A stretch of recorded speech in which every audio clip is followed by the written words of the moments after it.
The gift of the present. Jordan trudged into his tiny apartment, his backpack slung low on his shoulders.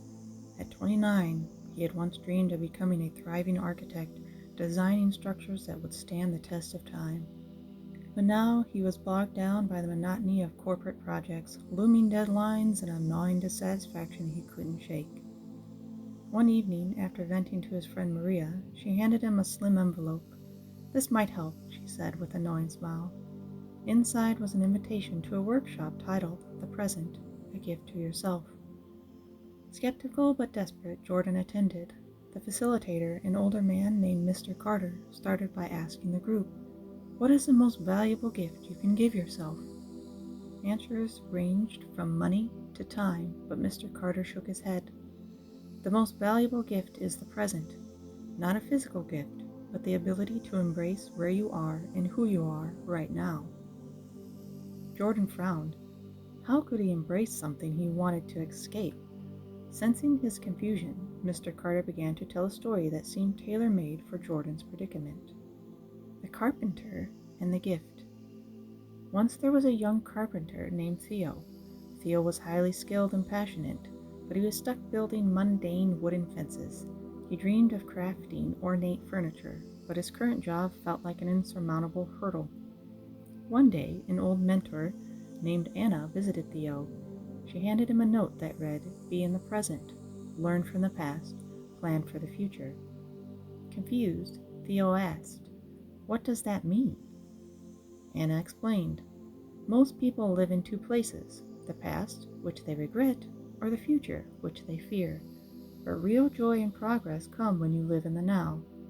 Let me show you how." The 3 lessons. 1. Focus fully on the present moment. Anna gave Theo a task, to carve a simple chair, but instead of worrying about the outcome, focus on each cut, each groove, and each stroke of the chisel. Pour your heart into the process, not the result. As Theo worked, he noticed the wood's grain and the sound of his tools. The task that once felt mundane became deeply fulfilling. By the end of the day, he had created a beautiful chair, not by obsessing over perfection, but by immersing himself in the present. 2. Learn from the past, but don't live there. When Theo expressed regret about wasting years on fences, Anna said, "The past is a teacher, not a jailer. Ask yourself, what did I learn? Then let it go."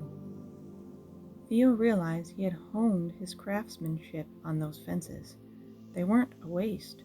They were his training ground. With this new perspective, he felt gratitude instead of regret. 3. Use the present to plan for the future. Finally, Anna said, "Dreaming is important, but you build the future in the present. What small step can you take today toward your dream?" Theo decided to spend an hour every evening crafting intricate designs for furniture. Over time, his work caught the attention of a gallery owner, and Theo's dream became reality. Back to Jordan's journey. As Mr. Carter finished the story, Jordan felt a flicker of hope. Over the next weeks, he applied the lessons. At work, he focused on each task instead of dreading the day. He noticed details he overlooked and found small joys in completing projects. Instead of resenting the past, he reflected on the skills he had gained and how they positioned him for the future opportunities. He started dedicating weekends to designing his own creative projects, something that reignited his passion for architecture. Months later, Jordan walked into a new office, not as an employee, but as the founder of his own design firm. The lessons of the present had transformed his life. As he stood in his first self-designed office, Jordan thought of Theo's story and smiled. The gift of the present had truly changed everything. The story of Jordan and Theo mirrors the wisdom of the present by Spencer Johnson. Live fully in the now, learn from the past, and use the present to shape your future. Whether you're crafting furniture or crafting a life, the gift of the present is always within your reach.